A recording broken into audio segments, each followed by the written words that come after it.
अस्सलाम वालेकुम डियर्स। आज का हमारा टॉपिक है बायोलॉजिकल मॉलिक्यूल्स। सबसे पहले मैं आपको अपने चैनल पे बायोमिनाटी के इस चैनल पे वेलकम करता हूं।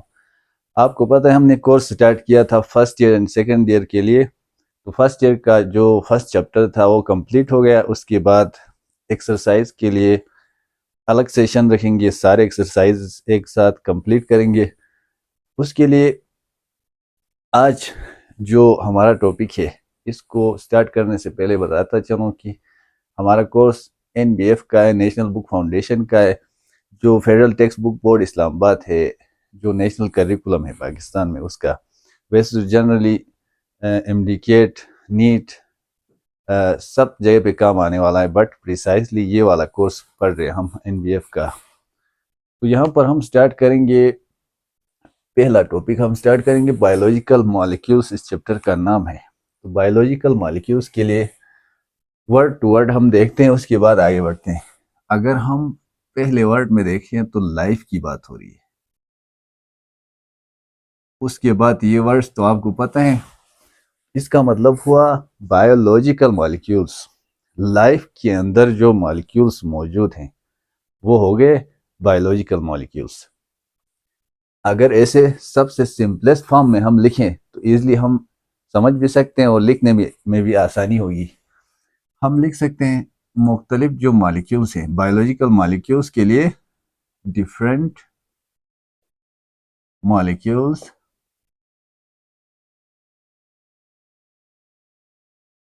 present within living organisms। Living organisms के अंदर जो मुख्तलिफ मॉलिक्यूल्स प्रेजेंट है इन्हीं को बायोलॉजिकल मॉलिक्यूल्स कहते हैं। अब इसी से रिलेटेड एक एक बायोलॉजी की एक ब्रांच की जरूरत पड़ गई जिसका नाम है बायोकेमिस्ट्री। तो उसको भी टच करते हैं। बायोकेमिस्ट्री जो वर्ड है, इसमें भी अगर वर्ड टू वर्ड हम देखें तो बायो का मतलब लाइफ हुआ, लाइफ के अंदर की केमिस्ट्री, यानी लाइफ के अंदर की केमिस्ट्री का मतलब हुआ लाइफ के अंदर हम वैसे तो बायोलॉजिकल मॉलिक्यूल्स ही की स्टडी करेंगे, बट इसके साथ साथ एक और चीज ऐड होगा कि इनके अंदर जो रिएक्शंस होंगे, केमिकल रिएक्शंस, वो भी साथ ऐड होंगे। अब इसके लिए वैसे तो सबसे पहले ये ब्रांच ऑफ बायोलॉजी है which deals with study of, पूरा डिटेल नहीं लिखेंगे, स्टडी ऑफ बायोलॉजिकल मॉलिक्यूल्स हो गया, एंड केमिकल रिएक्शंस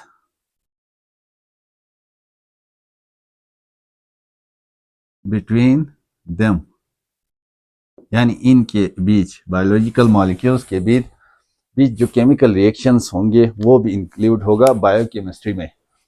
तो ये दो वर्ड्स आ गए, बायोलॉजिकल मॉलिक्यूल्स लिविंग ऑर्गेनिजम्स के अंदर वाले मॉलिक्यूल्स, और बायोकेमिस्ट्री लाइफ के अंदर की केमिस्ट्री, बायोलॉजिकल मॉलिक्यूल्स और उनके बीच केमिकल रिएक्शंस।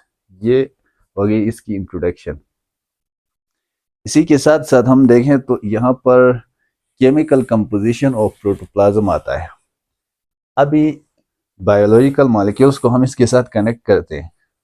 तो वैसे तो केमिकल कंपोजिशन मतलब आपको पता है प्रोटोप्लाज्म क्या है। प्रोटोप्लाज्म हमने प्लाज्मा मेम्ब्रेन पढ़ा, साइटोप्लाज्म पढ़ा, बट ये प्रोटोप्लाज्म क्या है? तो ये यहाँ पर हम लिखते हैं जो लिविंग मटेरियल है, सेल के अंदर जितना भी लिविंग पार्ट है वो सारा प्रोटोप्लाज्म कहलाएगा। तो हम इसको जस्ट याद रखने के लिए लिविंग मटेरियल ऑफ सेल लिखेंगे या फिर लिविंग मटेरियल ऑफ सेल लिखेंगे।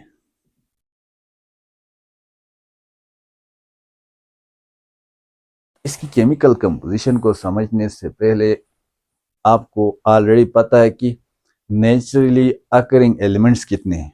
टोटल 92 नेचुरली अकरिंग एलिमेंट्स हैं। क्योंकि हम केमिकल कंपोजिशन की बात करेंगे तो एलिमेंट से ही स्टार्ट करते हैं। तो नेचुरल नेचुरली अकरिंग जो एलिमेंट्स हैं वो टोटल है 92। इनकी हम इसलिए बात कर रहे हैं कि 92 से मखसूस कुछ एलिमेंट्स हैं जिनसे मिलकर लिविंग ऑर्गेनिजम्स बनते हैं।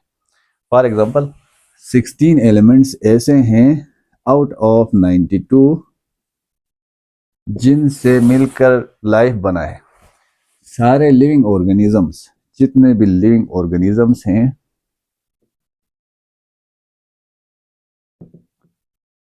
वो इनमें से सिर्फ और सिर्फ 16 ऐसे एलिमेंट्स हैं जिनसे मिलकर सारे लिविंग ऑर्गेनिजम्स बने। अब हम प्रिसाइजली बात करेंगे ह्यूमंस की। हम अपनी बात करें तो ह्यूमंस के अंदर टोटल 6 ऐसे एलिमेंट्स हैं, 6 ऐसे एलिमेंट्स हैं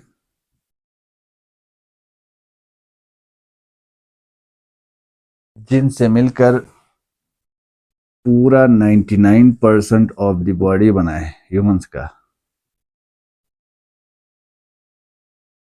और एक और बात, ये जो मैंने 16 लिखा है, 16 आउट ऑफ 92 से जो लिविंग ऑर्गेनिजम्स बनते हैं इनको हम नाम देंगे बायो एलिमेंट्स। तो इनको हम नाम देंगे बायो एलिमेंट्स, यानी ऐसे एलिमेंट्स जिनसे मिलकर लाइफ बना है। ये वाले 16 हो गए। ह्यूमंस की बात करें तो 99% सारे यही 6 एलिमेंट्स से बनते हैं। इनको कहते हैं मेजर बायो एलिमेंट्स। मेजर,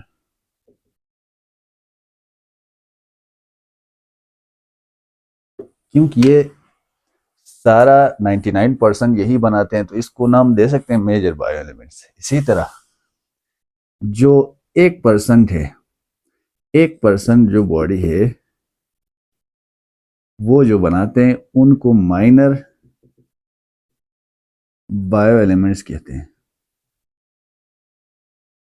क्योंकि वो कम पोर्शन इससे बनता है।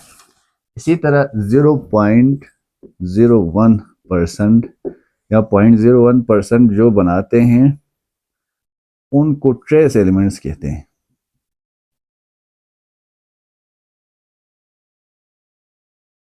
यहां पर हमने लिखा है सारे लिविंग ऑर्गेनिजम्स 16 से बनते हैं।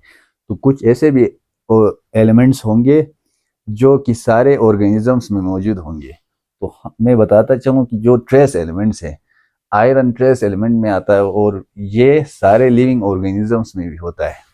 ये फॉर एग्जांपल आयरन है, ये ऑल ऑर्गेनिजम्स में होता है और ये एक ट्रेस एलिमेंट है 0.01%। इससे बॉडी की फॉर्मेशन होती है। और ये 3 बातें आ गई अब तक, major bio elements, minor and trace elements. अभी आते हैं इसके बाद हम बात करेंगे ये, क्योंकि सारी बात इसी के गिर्द घूमने वाली है, क्योंकि ये 99% बॉडी इनसे ही बनती है। तो यहाँ पर हम बात करते हैं कौन से ऐसे एलिमेंट्स हैं जिनसे 99% बनती है। तो इसके लिए हम टाइम ज़ाया किए बगैर लिखते हैं oxygen, carbon, hydrogen, nitrogen and carbon, calcium, sorry carbon 2 बार है, कैल्शियम एंड फास्फोरस। यहाँ पर हम देखें तो 65% ऑक्सीजन है, 18% कार्बन है, 10% हाइड्रोजन है, 3% नाइट्रोजन है और 2% कैल्शियम है और सिर्फ 1% फास्फोरस है। ये सारे मिलकर 99% बॉडी मास की फॉर्मेशन करते हैं। इसके अलावा माइनर, ये हो गए मेजर वाले। अगर माइनर की बात करें तो इसकी डिटेल में नहीं जाएंगे, जस्ट मैं आपको कोर्स के अंदर टेबल्स में दिखाऊंगा कि माइनर्स में कौन से वाले हैं, ट्रेस में कौन से वाले हैं। अभी आगे देखते हैं, एक और बात करेंगे हम, क्योंकि इन्हीं एलिमेंट से, इन्हीं मेजर एलिमेंट से मिलकर बायोमोलिक्यूल्स बनते हैं, बायोमोलिक्यूल्स की फॉर्मेशन होती है। तो उन बायोमोलिक्यूल्स वैसे तो हजारों होते हैं, बट हम 4 फंडामेंटल बायोमोलिक्यूल्स के बारे में बात करेंगे। उनको हम नाम देंगे fundamental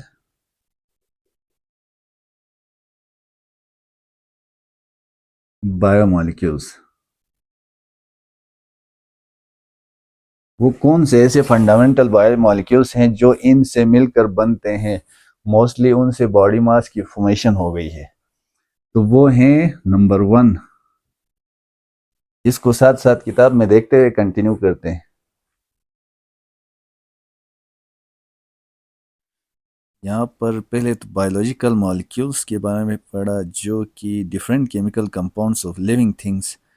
then biochemistry, branch of biology that deals with such molecules. आगे जो पढ़ा हमने केमिकल कंपोजिशन ऑफ प्रोटोप्लाज्म में, ये सारे पॉइंट्स जो डिस्कस किए हमने इधर हाईलाइट किए हैं। और यहाँ पर major elements and minor elements, major ऊपर वाले हो गए और माइनर में पोटाशियम, सल्फर, क्लोरीन वगैरह हो गए। इसी तरह trace elements iron, copper, manganese, zinc वगैरह। तो हम बात कर रहे थे बायो एलिमेंट्स से जो मॉलिक्यूल्स बनते हैं, उनमें से 4 फंडामेंटल बायो मॉलिक्यूल्स हैं, उनके बारे में हम बात करेंगे। तो उनको वैसे तो उनको नाम देंगे फंडामेंटल बायोमॉलिक्यूल्स।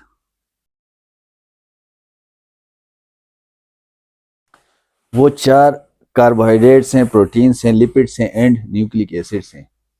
वैसे तो बॉडी फॉर्मेशन सेल से होती है, तो सेल के अंदर ये इनकी प्रेजेंस कहाँ पे होती है और ये क्या काम करते हैं देखते हैं। फंडामेंटल में से सबसे पहला जो है फंडामेंटल बायोमॉलिक्यूल है कार्बोहाइड्रेट। ये जो कार्बोहाइड्रेट्स हैं ये प्रेजेंट होते हैं इन साइटोप्लाज्म में। ये एक्ट करते हैं या प्रोवाइड करते हैं फ्यूल, प्रोवाइड फ्यूल किसके लिए? मेटाबॉलिज्म के लिए, मेटाबॉलिज्म, फ्यूल फॉर मेटाबॉलिज्म के लिए। इसी तरह प्रोटीन्स की अगर हम बात करें तो ये सेकंड है, ये मेम्ब्रेन्स में होते हैं, राइबोसोम्स में होते हैं, साइटोस्केलेटन फॉर्म करते हैं। इसी तरह एंजाइम्स बनाते हैं, एंजाइम्स भी प्रोटीन इन नेचर के होते हैं। अब ये आते हैं हम लिपिड्स पे। थर्ड पे जो लिपिड्स हैं ये मेम्ब्रेन्स में होते हैं, साइटोप्लाज्म में होंगे, और इनका जो मेन फंक्शन है ये है रिजर्व फूड मटेरियल है। ये है रिजर्व फूड मटेरियल कहें, या क्योंकि फूड मटेरियल है तो ये एक एनर्जी सोर्स है, तो ये रिजर्व एनर्जी सोर्स कह सकते हैं इसको। इसी तरह फोर्थ नंबर पे जो है वो न्यूक्लिक एसिड्स हैं। ये जो डीएनए आरएनए है, तो आपको पता है डीएनए होता है क्रोमोसोम्स में, प्रेजेंट इन क्रोमोसोम्स। इनका काम क्या होता है? मेन काम ही इन्हीं का होता है, क्योंकि ये सेल को ही कंट्रोल करते हैं, कंट्रोल सेल एक्टिविटीज।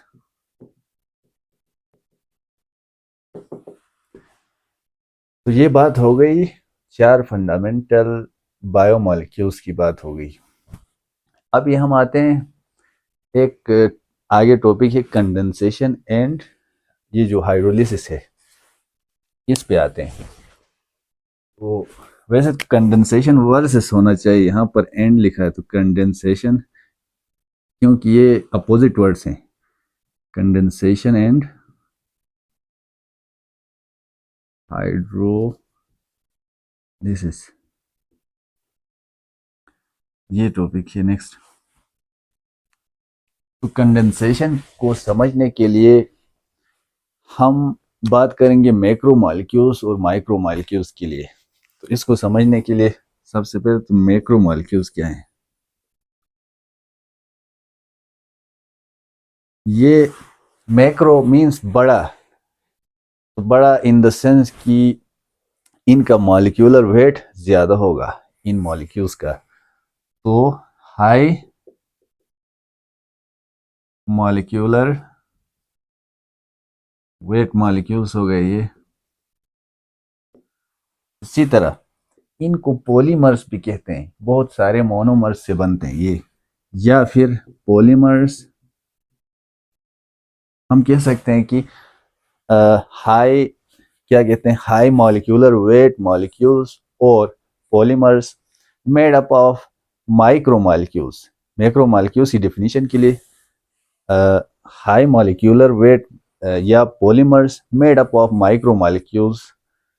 तो फिर माइक्रो मॉलिक्यूल्स क्या है उनकी बात करेंगे, मेड ऑफ, फिलहाल इसको कंप्लीट करें, माइक्रो मॉलिक्यूल्स या इनको मोनोमर्स भी कहते हैं। इसका मतलब हुआ यहीं पे डेफिनेशन इनकी भी बन गई। तो माइक्रो मॉलिक्यूल्स की डेफिनेशन भी मिल गई। वो कौन सी मिल गई, वो लो मॉलिक्यूलर वेट कहेंगे हम। यहाँ पर हाई था, लो मॉलिक्यूलर वेट मॉलिक्यूल्स या फिर मोनोमर्स। यही मोनोमर्स मिलते हैं तो डाइमर्स बनते हैं, फिर बहुत सारे मोनोमर्स मिलते हैं तो आगे पॉलीमर्स बनते हैं। हम इसकी बात इसलिए कर रहे हैं कि हम अब बात करने वाले हैं दो मोनोमर्स कैसे जुड़ते हैं, जिसको कंडेंसेशन कहते हैं। दो पॉलीमर्स या दो मोनोमर्स जो जुड़े हुए हैं ऑलरेडी, वो अलग कैसे होते हैं, जो कि हाइड्रोलिसिस में आएगा। तो हम इसको कंटिन्यू करेंगे। अब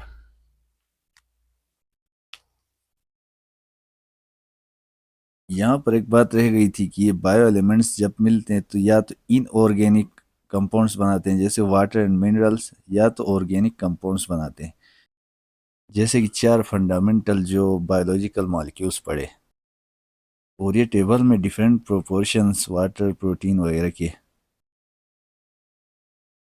फिर यहाँ पर जो हमने चार फंडामेंटल बायोलॉजिकल मॉलिक्यूल्स पढ़े, वो carbohydrates present in cytoplasm provide fuel, proteins are present in membrane ribosomes cytoskeleton वगैरह, lipids are present in membranes, lipids provide a reserved energy source, nucleic acids is present in the chromosomes controls the cells activity. तो हम बात कर रहे थे condensation and hydrolysis की। तो पहले कंडेंसेशन का देखते हैं कि मैंने कहा था कंडेंसेशन में टू मोनोमर्स ज्वाइन होते हैं। पहले तो ये लिखेंगे टू मोनोमर्स ज्वाइन। बट ये कैसे ज्वाइन होते हैं, क्वेश्चन तो ये बनता है। तो ये ऐसे ज्वाइन होते हैं कि वाटर जो है, ये ज्वाइन होने की वजह ये है कि वाटर की वजह से इनमें बॉन्ड बनता है। कैसे बनता है, इनमें जब ये जब ज्वाइन होते हैं तो वाटर रिलीज होता है, इसकी वजह से बॉन्ड बनता है। पहले तो बात करेंगे बॉन्ड बनता है, बॉन्ड मेकिंग होती है एंड वाटर रिलीज होता है। कैसे, अभी ऐसे होता है कि पहले फॉर एग्जांपल ये मोनोमर ए है, ये मोनोमर बी है, दोनों अटैच्ड हैं, ये डाइमर के तौर पर हैं। तो इस मोनोमर से क्या होगा, फॉर एग्जांपल एक मोनोमर से ओ एच रिमूवल होगा, ओ एच रिमूव होगा, इस मोनोमर से एच रिमूव होगा। तो आपको पता है ओ एच और एच मिलकर वाटर बनाते हैं, तो ये ओ एच और ये एच मिलकर वाटर बनेगा जो कि रिलीज होगा। साथ साथ इसका बॉन्ड भी इसकी वजह से टूट जाएगा। सॉरी, इसका बॉन्ड तो बन जाएगा। ये रिलीज होते साथ ही इनके बॉन्ड की ये जगह पे, क्योंकि इधर भी बॉन्ड के लिए जगह बनेगी, इधर भी जगह बनेगी, तो दोनों का बॉन्ड बनेगा। तो टू मोनोमर्स ज्वाइन हो गए, वाटर रिलीज हो गया। क्यों? एक मोनोमर से OH रिलीज हुआ, एक मोनोमर से H रिलीज हुआ, मिलकर वाटर बना और साथ साथ ये जुड़ भी गए। तो ये हो गया कंडेंसेशन। इसको एक और नाम देते हैं हाइड्रोलिसिस, सॉरी डिहाइड्रेशन, सिंथेसिस भी कहते हैं। डिहाइड्रेशन वैसे तो वाटर का निकलना, यानी मोशंस में हम ये वर्ड यूज करते हैं ना, वाटर की कमी हो गई। यहाँ पर इन द सेंस कि वाटर रिमूव हुआ है या वाटर रिलीज हुआ है, इसको डिहाइड्रेशन नाम दिया। तो सिंथेसिस क्यों कहा हमने? वो इसलिए कि यहाँ पर बॉन्ड मेकिंग हो रही है। Synthesis means making. तो क्या मेकिंग? बॉन्ड की मेकिंग। दो मोनोमर्स के बीच बॉन्ड्स की मेकिंग होके ये ज्वाइन होते हैं, तो ये कंडेंसेशन भी कहलाएगा। इसी के साथ साथ डिहाइड्रेशन, सिंथेसिस भी कहते हैं। अभी हम आते हैं हाइड्रोलिसिस पे। वैसे तो LYSIS लाइसिस होता है, बट साथ लिखते वक्त हाइड्रोलिसिस बनता है। ब्रिटिश अमेरिकन दोनों में हम हाइड्रोलाइसिस लाइसिस पढ़ते हैं वैसे। तो ये हाइड्रोलिसिस जो है, hydro means water, lysis means breakdown. तो यहां पर होता है ब्रेकडाउन ऑफ पॉलीमर होता है। क्या होता है? ब्रेकडाउन ऑफ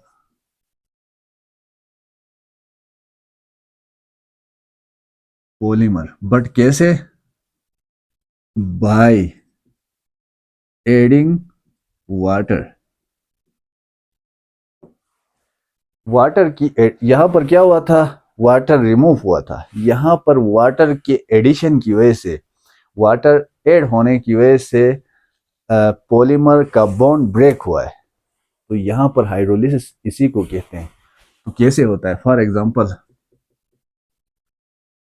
ये OH, एक OH अटैच होता है एक मोनोमर से। फॉर एग्जांपल, एक OH अटैच होता है मोनोमर A से, H अटैच होता है मोनोमर B से। तो क्या हुआ? इसका मतलब वाटर का H एक साइड पे अटैच हुआ, OH एक साइड पे अटैच हुआ। इसका मतलब एडिशन ऑफ वाटर हो गया। एडिशन ऑफ वाटर के साथ साथ क्या हुआ? दोनों का बॉन्ड भी ब्रेक हो गया। तो यहां पर क्या हो रहा है? बॉन्ड ब्रेक हो गया, तो लाइसिस हो गया। वाटर की वजह से लाइसिस हो गया। वाटर ऐड हुआ तो बॉन्ड की ब्रेकडाउन हो गई। इसी को हाइड्रोलाइसिस कहते हैं। फॉर एग्जांपल, सारे जो डाइजेशन रिएक्शंस होते हैं, ऑल डाइजेशन रिएक्शंस, इस सब में हाइड्रोलाइसिस होता है। जैसे कि जो एंजाइम्स हैं कार्बोहाइड्रेट्स के लिए, क्या है? कार्बोहाइड्रेसिस हैं, ये हो गए। इसी तरह प्रोटीन्स के लिए क्या है? प्रोटिएसिस, लाइपेसिस। एस एस जो आता है ना, ये इसका मतलब ये तोड़ने के लिए, लाइसिस करने के लिए। ऐसे एंजाइम्स जो कि लाइसिस करवाते हैं, तोड़ते हैं, डाइजेशन करवाते हैं, तो वहां पर ASES लगेगा। S S, protease, lipase. इसी तरह क्या है? न्यूक्लिक एसिड के लिए न्यूक्लियस। इस सब में ये हाइड्रोलिसिस काम करता है। एक और बात याद रखना है कि हाइड्रोलिसिस जो है, इसको सोल्यूशन के साथ कंफ्यूज नहीं करना है या रिस्पायरेशन के साथ नहीं करना है। क्योंकि सोल्यूशन जब होता है, वाटर ऐड होके सोल्यूशन बनता है, तो वहां water as a solvent act करता है। पहली बात तो ये होगी। दूसरी, रिस्पायरेशन में जो ऑक्सीजन ऐड होती है, जो सब्सटेंसेस ऑक्सीडाइज होते हैं, उसके लिए भी नहीं है ये। और तीसरी बात, यहाँ पर ये जो हाइड्रेशन कहते हैं, वाटर की ऐड करने को, हाइड्रेशन भी नहीं। क्यों? क्योंकि हाइड्रेशन में जस्ट वाटर ऐड हो रहा है बट कोई बॉन्ड ब्रेक नहीं हो रहा है।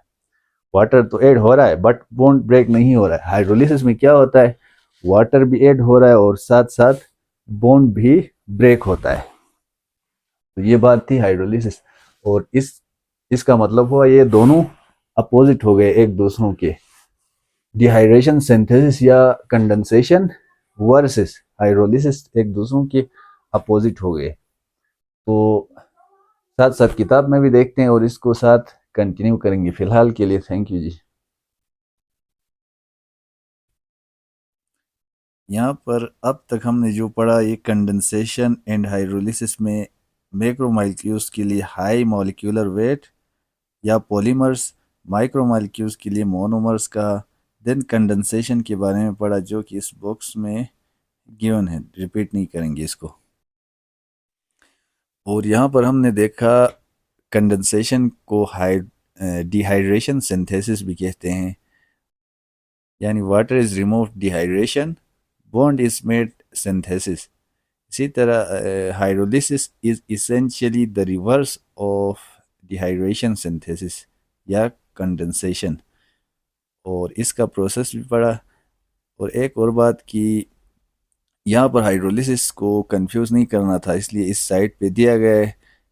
एज अ सॉल्वेंट भी नहीं कंसीडर करना है। ब्रेक डाउन रिलीज एनर्जी यानी ऑक्सीडेशन करवाता है, इस सेंस में भी यहाँ पर नहीं लेना है। और हाइड्रेशन यानी adding water but not breaking off bonds, वो भी कंसीडर नहीं करना, क्योंकि यहाँ हाइड्रोलिसिस में बॉन्ड्स भी ब्रेक हो रहे हैं।